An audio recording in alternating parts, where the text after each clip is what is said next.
On the morning of the 30th of September 1794, an unusual procession assembled in Carlisle, Pennsylvania. At its head, on a white horse, rode the sitting president of the United States, George Washington, then in the 6th year of his presidency, 62 years old, wearing his old Continental Army uniform. Behind him stretched a column of approximately 12,500 militia soldiers, summoned from 4 states, on their way west to suppress an armed insurrection in the 4 counties of western Pennsylvania. It would be the only time in American history that a sitting president would personally lead troops in the field against American citizens. By the end of November, the rebellion would be ended. The federal government's authority would be established, and the question of what kind of country the United States would actually be, a loose confederation of sovereign states or a single national government with the power to tax and enforce its laws, would be settled for at least a generation. The Whiskey Rebellion is one of those events that gets reduced in American history textbooks to a paragraph about an early test of federal authority. But the paragraph misses what was actually at stake. In 1791, when Congress passed a federal excise tax on distilled spirits, the United States was not yet a country in the modern sense. It was a fragile experiment, 6 years old, governing 13 states and a sprawling frontier territory, with a constitution that had been ratified only against significant opposition, and an executive branch that had no track record of enforcing federal law against organized resistance. What happened in western Pennsylvania between 1791 and 1794 was the first major test of whether the new federal government could actually make a law and make it stick. Let's walk through how a frontier tax revolt decided what kind of country America would be. First, a level set. The federal excise tax on distilled spirits was not invented by Alexander Hamilton in a vacuum. It was the answer to a problem. The problem was the national debt. By the end of the Revolutionary War in 1783, the United States and the individual states had accumulated combined debts of approximately $75 million. Some of this debt was held domestically by veterans, by widows of fallen soldiers, by farmers and merchants who had supplied the Continental Army on credit, and by speculators who had bought up these debts at deep discounts. Some of the debt was held abroad, particularly by Dutch banks and French government creditors who had financed the American cause. Under the Articles of Confederation, the federal government had no power to tax. It could only request contributions from the states, and the states often refused to provide them by the late 1782. The United States was effectively defaulting on its obligations. The reputation of the new republic in international credit markets was deteriorating. The Dutch banks that had financed the revolution were considering whether to extend further credit at all. The Constitution of 1787 gave the federal government the power to tax. When the new government convened in 1789, the first major institutional question was how that power would be exercised. Alexander Hamilton, appointed Secretary of the Treasury in September of 1789, presented his answer to Congress in a series of reports between 1790 and 1791. His program had 3 main elements. 1, the federal government would assume the existing state-level Revolutionary War debts and combine them with its own. 2, the combined debt would be funded at par value, meaning the federal government would honor the face value of the original debt instruments, including those that had been bought at deep discounts by speculators. 3, the federal government would establish a Bank of the United States, modeled in part on the Bank of England, to manage federal finances and to provide a stable national currency. All of this required revenue, and the federal government's existing revenue sources, mainly customs duties on imported goods, were not sufficient. In March of 1791, Congress passed the Excise Act, which placed a federal tax on distilled spirits produced within the United States. The tax rate was set on a graduated scale. Small distillers paid roughly 9 cents per gram gallon, while large commercial distillers who could be assessed based on still capacity paid roughly 7 cents per gram gallon, with various exemptions for high-volume operators. The tax was estimated to generate approximately $800,000 per year, a substantial supplement to the federal revenue stream. In Philadelphia and New York, the tax was a piece of fiscal policy an instrument for funding the national debt. In the frontier counties of western Pennsylvania, it was something else entirely. To understand why the tax was perceived so differently in different parts of the country, you have to understand the economy of the western frontier.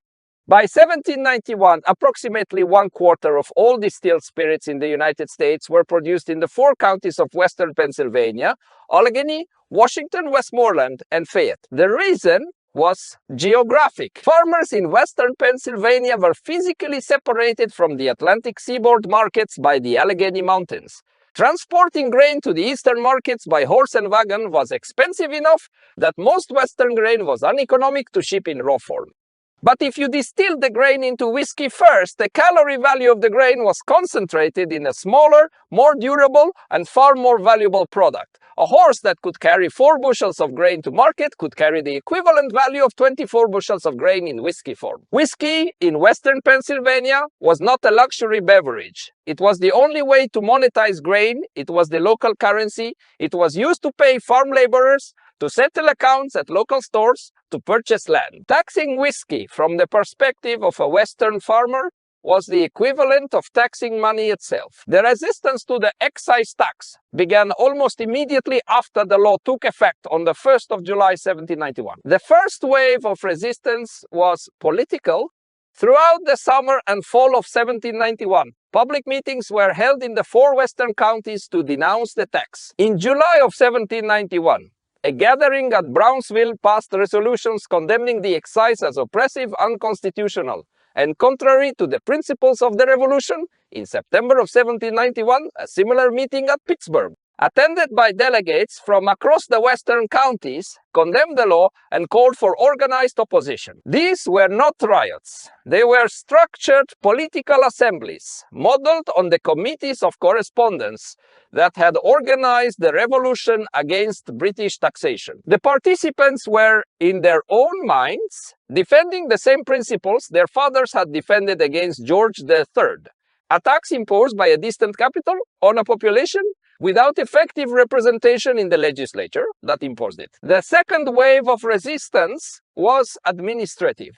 The Excise Act required that all distillers register their stills with federal revenue officers and pay the tax in advance or on a quarterly basis. In western Pennsylvania, this requirement collapsed almost completely. Distillers refused to register. Federal revenue officers who attempted to record stills were threatened, sometimes assaulted. By 1792, the federal government in Philadelphia was receiving almost no revenue from the western counties despite the substantial whiskey production. The Treasury Department's response was to lower the tax rate somewhat and to clarify the registration procedures, but the underlying enforcement problem did not change. In 1793 and into 1794, federal revenue officers attempting to operate in the western counties faced harassment, intimidation, and increasingly organized violence. The most notorious incident occurred in 1791 itself.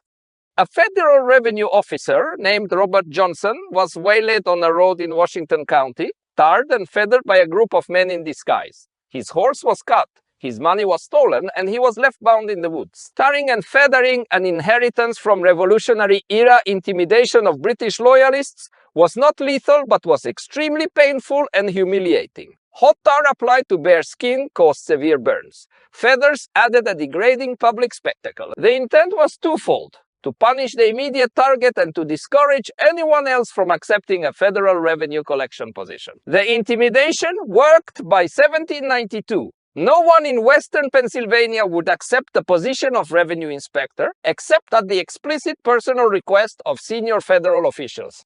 The federal government's monopoly on lawful violence, the foundational requirement of any functioning state, was not being respected in 4 counties of its own territory. Throughout 1792 and 1793, the federal government attempted a series of conciliatory responses.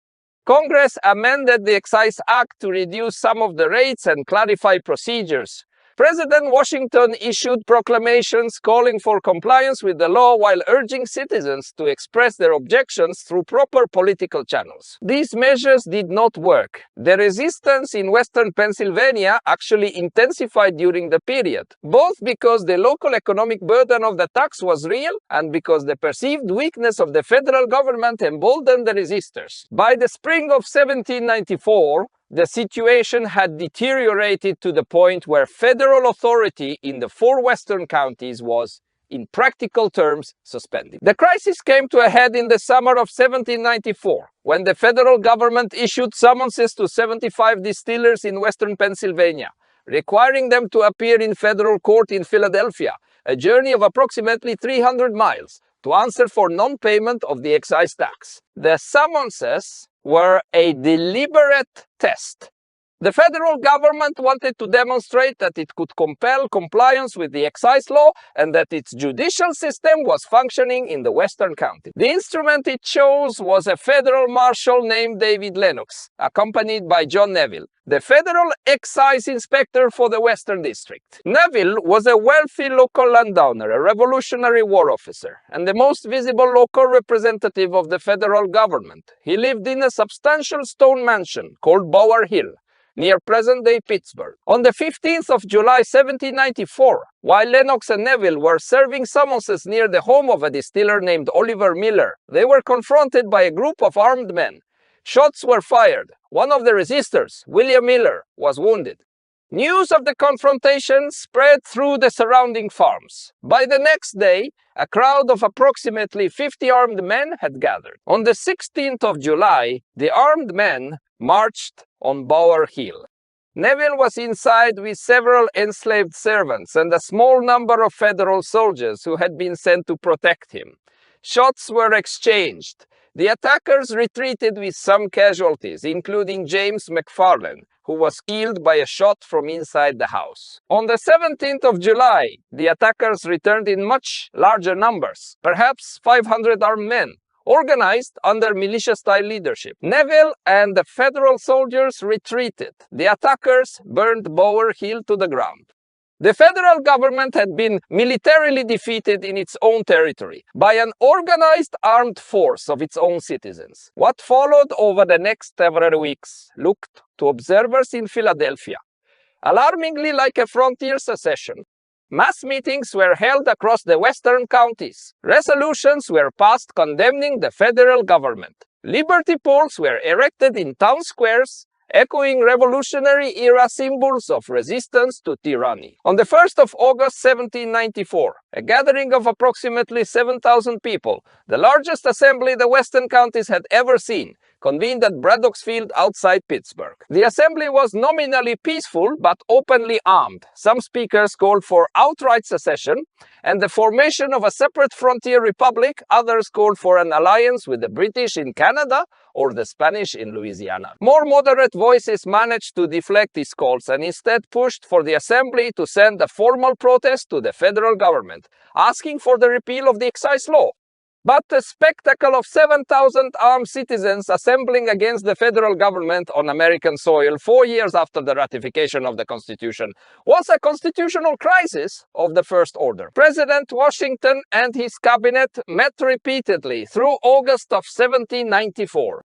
The debate was fierce. Hamilton, as Secretary of the Treasury and the architect of the tax, argued for immediate military intervention to restore federal authority. He had been an advocate for vigorous federal power since the Constitutional Convention. And he saw the Western insurrection as exactly the kind of localism that the Constitution had been designed to suppress. Edmund Randolph, the Secretary of State, argued for continued negotiation and the use of presidential proclamations rather than military force.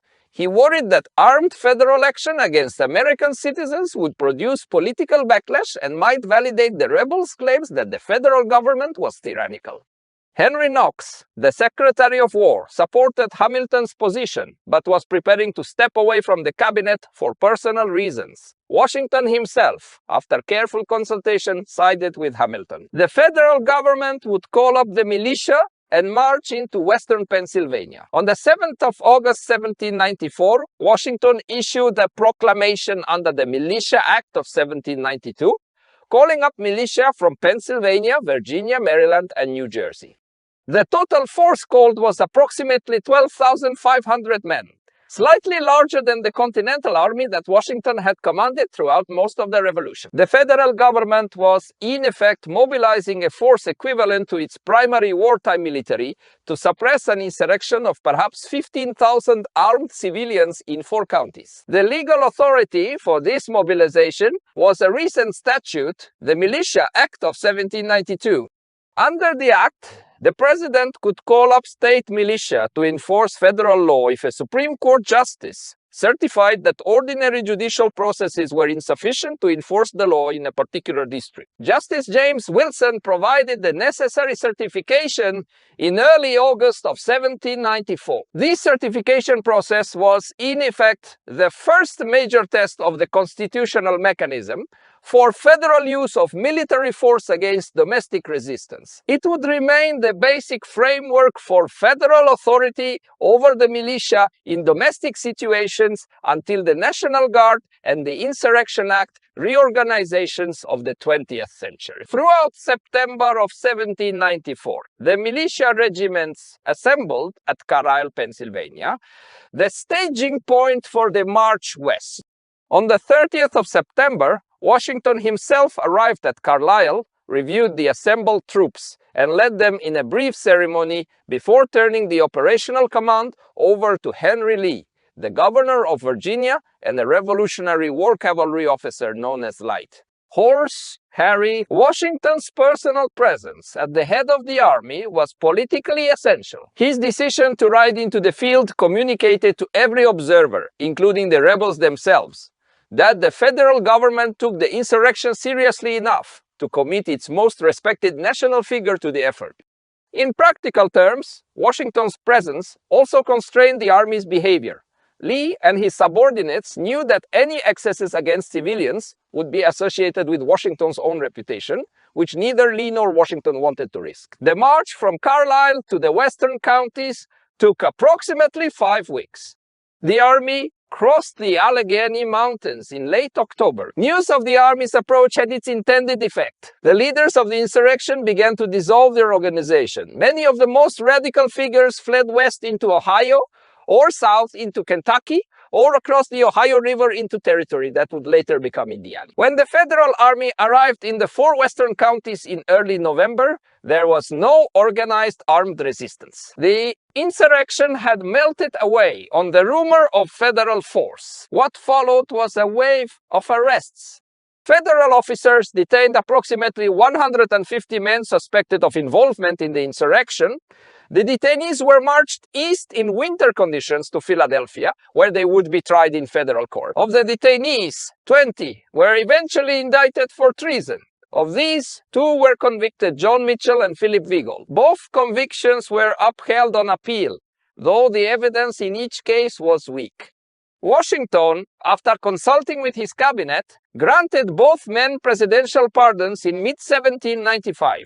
The pardons were politically calculated by demonstrating that the federal government could convict insurrectionists but would also exercise mercy. Washington avoided the political backlash that executions would have produced while still affirming the principle that armed resistance to federal authority was treason punishable by death. The Whiskey Rebellion had immediate political consequences and longer-term constitutional consequences. The longer-term consequences mattered more. Consequence 1, the principle that the federal government possessed and would exercise the power to enforce its laws by force was established as constitutional fact. Before 1794, the Constitution had given the federal government this power on paper. After 1794, the federal government had demonstrated the willingness and the institutional capacity to use it. No comparable insurrection against federal taxation occurred for the next 67 years until the secession crisis of 1860 and 1861. When that crisis came, The legal and constitutional precedent established in 1794 was the foundation on which Abraham Lincoln built his response. The Insurrection Act, in its various 19th century forms, the use of federalized militia, the principle that armed resistance to federal law constitutes treason punishable in federal court, all of these trace back to the precedents of 1794. Consequence 2. The political coalition that had supported the federal excise tax, the Federalists under Hamilton's influence, would not survive the next decade. The Whiskey Rebellion accelerated political polarization. The opposition party, increasingly organized around Thomas Jefferson and James Madison, would come to be called the Democratic Republicans. They portrayed the federal response to the rebellion as evidence of the centralizing anti-democratic tendencies of the Hamiltonian program. In the election of 1800, Jefferson would defeat John Adams, the Federalist incumbent, and the Federalist Party would never again hold the presidency. One of Jefferson's earliest acts as president was to repeal the federal excise tax on whiskey in 1802. The tax was reinstated briefly during the War of 1812 and then again permanently during the Civil War. But the political coalition that had originally imposed it had been broken. Consequence 3. The frontier began to be brought into the political and administrative orbit of the federal government, but only gradually. After the Whiskey Rebellion, the federal government invested more seriously in roads, postal service, and judicial infrastructure in the western counties. The construction of the National Road, beginning in 1811, would eventually run from Cumberland, Maryland, through the same western Pennsylvania counties that had rebelled in 1794, providing the physical connection between the Atlantic seaboard and the Ohio Valley that the rebellion had highlighted as missing. By the 1822nd, the western counties of Pennsylvania were no longer functionally isolated from the federal government in the way they had been in 1794. But the broader pattern of frontier resistance to federal authority would continue throughout the 19th century, expressed in different forms across different regions. The South Carolina nullification crisis of 1832 and 1833, the Mormon War of 1857 and 1858. The resistance of various Native American nations to federal authority through the entire century. Consequence 4, the migration west accelerated. Many of the leaders of the Whiskey Rebellion who had fled rather than face federal prosecution settled in Ohio, Kentucky, Indiana, and what would become other western states. The political culture they carried with them, deeply suspicious of central authority, deeply committed to local democratic self-government, deeply rooted in personal economic independence, became one of the foundational cultural strains of the developing American West. When Andrew Jackson built his political coalition in the 1822nd and 1832nd, drawing heavily on Western and frontier voters, he was drawing on a political tradition whose contemporary expression had been forged in opposition to the federal government in Western Pennsylvania 3 decades earlier. Consequence 5. The tradition of federal use of military force against domestic resistance became a recurring feature of American history. After the Whiskey Rebellion, the federal government would use military force against various forms of domestic resistance in approximately every generation. The Fry's Rebellion in 1799 against direct federal taxation. The Hartford Convention in 1814 and 1815 against federal trade restrictions. The nullification crisis of 1832 and 1833 against federal tariffs. The Civil War itself as the largest and most catastrophic example. The Pullman Strike of 1894. The labor and civil rights interventions of the 20th century. Each of these events drew explicitly or implicitly on the precedent established by Washington's army in 1794. The federal government has the right and the duty to use military force when necessary to enforce federal law against organized armed resistance. What does this episode of history teach? First, the constitutional powers of a state are theoretical until they have been exercised against organized resistance. On paper, the Constitution gave the federal government the power to tax and the power to enforce its laws. In practice, those powers were untested until the Whiskey Rebellion. No new constitutional order is fully established until it has confronted and defeated a serious challenge. The Whiskey Rebellion was the challenge for the early American Republic. Every modern state, from the post-war West German Federal Republic to the post-Soviet Russian Federation to any number of emerging democracies, faces an equivalent test in its early years. How that first test resolve shapes the institutional character of the state for generations afterward. Second, the use of force in early state building requires extraordinary political judgment. Washington's response to the rebellion was carefully calibrated. He committed substantial military force, but he refrained from using it. He personally led the army, but he turned over operational command before any combat occurred. He prosecuted the leaders, but he pardoned those convicted. The combination of military mobilization and political restraint demonstrated the federal government's capability to use force without normalizing its use. Authoritarian states routinely use force against domestic opposition. Stable democracies use force rarely, demonstratively, and with restraint. The pattern Washington established in 1794 has shaped American responses to internal crises ever since. Third, local economic realities are not always visible from the capital. In Philadelphia in 1791, the excise tax on whiskey looked like a sensible piece of fiscal policy. From the perspective of the Treasury Department, it was a tax on a luxury commodity that would generate substantial revenue without significant economic distortion. In Western Pennsylvania, the same tax was an attack on the local economy's only viable form of monetization.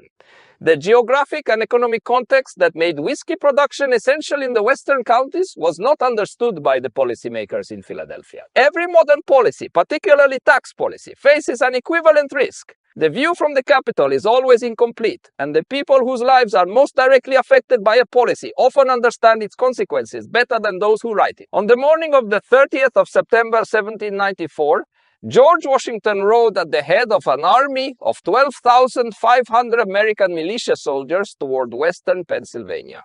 By the end of November, the insurrection had ended, the federal government's authority had been established, the constitutional question of whether the federal government could enforce its laws by force against domestic resistance had been answered in the affirmative, and the United States had become, in a way that it had not been before, a national government rather than a confederation of states. The Whiskey Rebellion did not establish American federal authority by itself. The Constitution of 1787, the founding of the Bank of the United States, the assumption of state debts, the establishment of federal courts, all of these contributed. But the rebellion was the moment when the abstract constitutional principles had to be enforced in the field against armed Americans with American troops led by an American president in his old Revolutionary War uniform. The fact that this enforcement happened, that it succeeded, that it was managed with sufficient political restraint to avoid producing a backlash that might have unmade the new republic, this is one of the foundational achievements of the early American government. Every modern republic carries in its institutional memory the moment when its constitutional authority was first tested against serious internal resistance. For the United States, that moment was 1794. The lessons of that moment, that constitutional powers require demonstrated enforcement, become real. That the use of force must be carefully calibrated to avoid producing the backlash it is designed to prevent, that the federal government bears responsibility for understanding the local economic conditions, that its policies affect all of these were absorbed into the institutional character of American government in the years that followed. When you look at any modern dispute between the federal government and a determined regional or local resistance, you are seeing in updated form a question that was first posed and first answered in Western Pennsylvania more than 2 centuries ago. If you want more episodes that trace the long causal arcs from a single early test of authority to the institutional architecture of modern government, subscribe. There is a lot of history to explain.